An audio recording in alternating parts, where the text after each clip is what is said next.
High বন্ধুরা, আশা করি আপনারা খুব ভালো আছেন। আমিও খুব ভালো আছি। আবার একটা নতুন রেসিপি নিয়ে চলে এসেছি।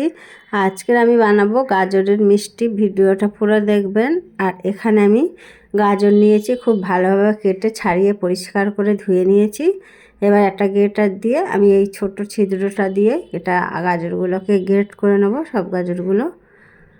আর এই গাজরের মিষ্টিটা কিন্তু বানালে কিন্তু কেউ বুঝতেও পারবে না যে গাজরের মিষ্টিটা খেতে এতটাই ভালো হয়। দেখুন গাজরগুলো সবগুলোই গ্রেট করে নিয়েছি, খুব ঝিরিঝিরি করে গ্রেট করে নিয়েছি। এবার একটা গ্যাসের ওপরে একটা কড়াই বসিয়ে দিতে হবে। আর এখানে দিয়ে দেবো 2 চামচ দেশি ঘি দিয়ে দেবো। ঘিটা একটু গরম হয়ে গেলে, আর গ্যাসের ফ্লেমটা কিন্তু একদম লোতে করে রাখতে হবে, না তো গাজরগুলো পুড়ে যেতে পারে।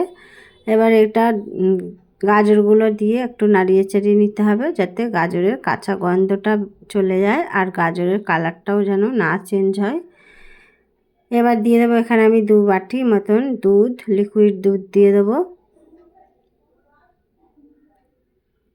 এখানে আমি আরও 1 বাটি দুধ দিয়ে দেবো। দুধটা দিয়ে খুব ভালোভাবে নাড়িয়ে চাড়িয়ে একটু চিনি দিয়ে দেবো।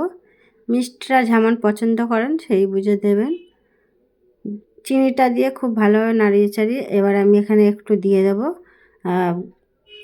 খোয়া ক্ষীর, একটু গ্রেট করে দেবো। খোয়া ক্ষীরটা দিলে কিন্তু মিষ্টিটা আরও খেতে ভালো হবে। খোয়া ক্ষীরটা দিয়ে খুব ভালোভাবে এটা গাজরের মিষ্টিটা কিন্তু খুব ভালোভাবে নাড়িয়ে চাড়িয়ে একটা শুকনো করে নিতে হবে, যাতে একদম শুকিয়ে যায় আর কোনো রকম গাজরে জল না থাকে। আর একটু স্বাদ মতো লবণ দিয়ে দেবো। মিষ্টিটা একটু লবণ না দিলে কিন্তু মিষ্টিটা ঠিক একটা কি মানে কম কম ভাব লাগে। আর দেখুন একটা বাটার পেপারে মিষ্টিটা রেডি হয়ে গেছে, আমি নামিয়ে নেব। এটা নামিয়ে কিছুক্ষণের জন্য ঠান্ডা করতে দেবো।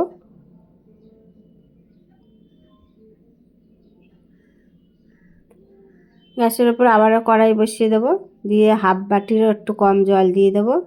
জলটা উষ্ণ গরম হয়ে গেলে 2 প্যাকেট গুঁড়ো দুধের প্যাকেট দিয়ে দেবো।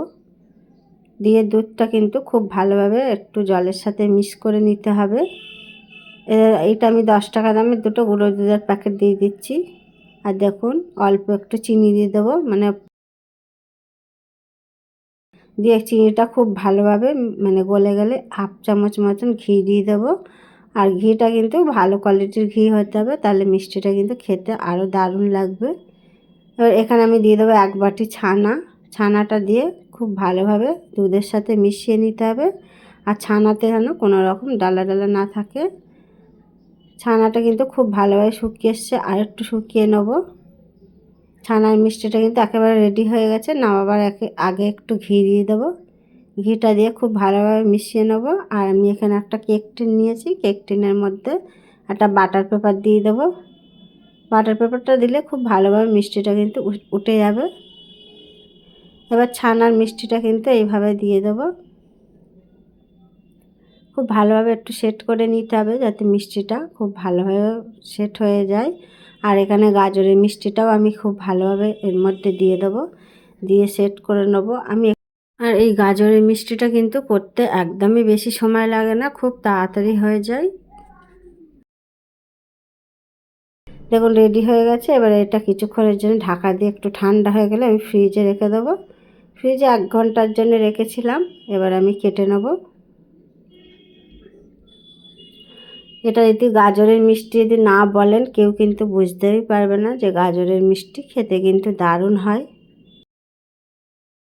শীতকালে কিন্তু অনেক টাটকা টাটকা গাজর পাওয়া যায়। এই গাজর দিয়ে কিন্তু মিষ্টিটা বানালে কিন্তু খেতে দারুণ লাগে। এবার আমি মিষ্টিটা চৌকো শেপ দিয়ে কেটে নেব। আর মিষ্টিটা কিন্তু এতটাই নরম হয়, মুখে দিলে কিন্তু মিলিয়ে যায়, খেতে কিন্তু দারুণ লাগে। এইভাবে মিষ্টি বানিয়ে রেখে দিন, বাড়িতে আত্মীয় স্বজন এলে বা নিজেরাও কিন্তু খেতে পারেন, খুব ভালো লাগে। মিষ্টিটা কতটা নরম হয়েছে, দেখতেও কিন্তু খুবই সুন্দর। আর গাজরের মিষ্টি কিন্তু মনেই হবে না, খেতে এতটাই ভালো হয়। একটা মিষ্টি আপনাদের ভেঙে দেখাচ্ছি, দেখুন কতটা নরম হয়েছে। আমার রেসিপিটা ভালো লাগলে লাইক, শেয়ার, কমেন্ট করবেন।